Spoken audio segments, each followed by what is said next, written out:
تو اس کی اجازت یہاں تک تو ہے کہ آپ کے فم تک ہو، منہ تک ہو، لیکن اگر کوئی چیز اب حلق سے نیچے اترے، حتیٰ کہ یہ جو پانی میں لے رہا ہوں کلی کے لیے، یہ پانی میں کلی کرتے کرتے آدھی کلی باہر، اور تو یہ روزہ باطل کر دے.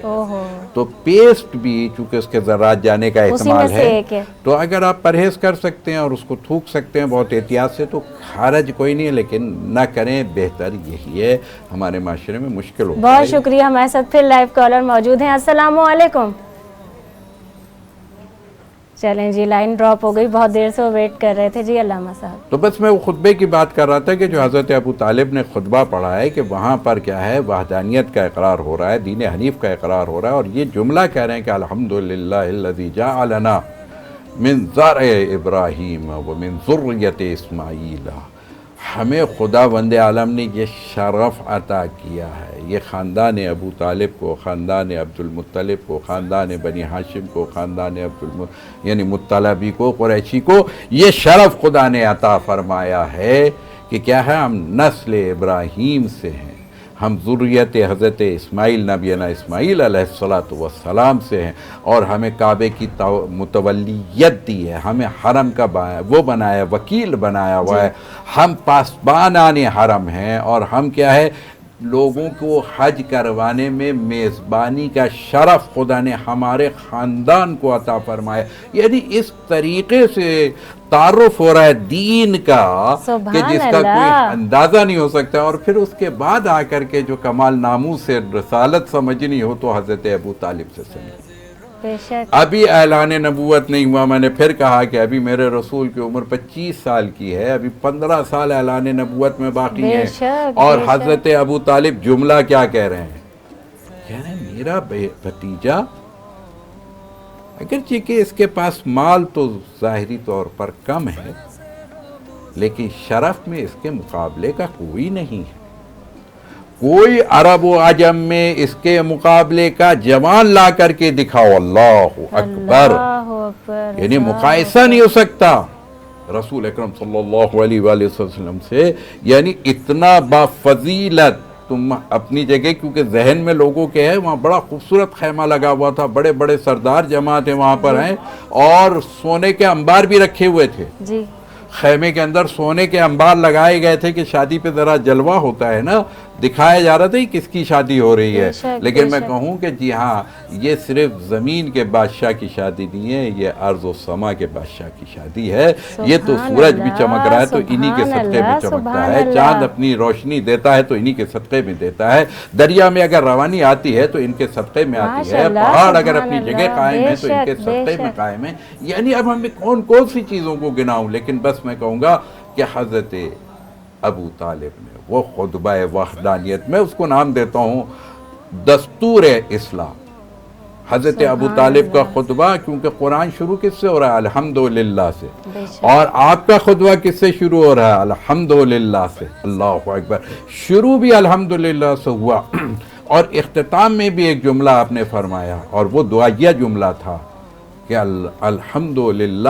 علامہ صاحب، اذان مغرب کا ہی وقت ہوگا، تھوڑی دیر میں بھی تو وقت ہے، لیکن مجھے ان سے نعت بھی سنیے، کچھ مختصراً چاہوں گی. بس مختصر یہ کر دیں گے کہ یہ تو فضیلتیں اب چھوڑ دیجئے، بہرحال اپنی جگہ. لیکن میں کہوں مشقت کیا ہوتی ہے.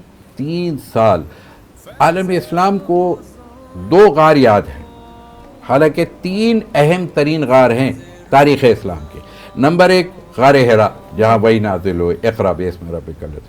دوسرا غار ثور، جب ہجرت کے وقت میرا رسول 3 دن وہاں قیام پذیر رہا. لیکن ایک غار ہے جسے شیب ابی طالب کہتے ہیں، یہاں میرے رسول نے مسلسل 3 سال 1000 دن 3 سال مسلسل 7 بعثتیں رسالت سے اور 10 بعثت تک مسلسل کیا ہے، سوشل بائیکاٹ. آج کل سینکشنز لگتی ہیں، بہت گھبراتے ہیں یہود و نصارہ، اس وقت بھی سینکشنز لگاتے تھے. سینکشن لگائی میرے خاندان بنی ہاشم پر اس وقت حضرت خدیجہ اور حضرت ابو طالب. وہ واحد سال تھا کہ 10ویں بعثت میں جب میرے رسول نے کہا نا کہ آپ جا کے ان سے کہیے کہ جو خانہ کعبہ میں تم نے معاہدہ لکھ کر کے سوشل بائیکاٹ کا رکھا ہوا ہے، جاؤ اسے نکالو. تو جب حضرت ابو طالب آئے اور آنے کے بعد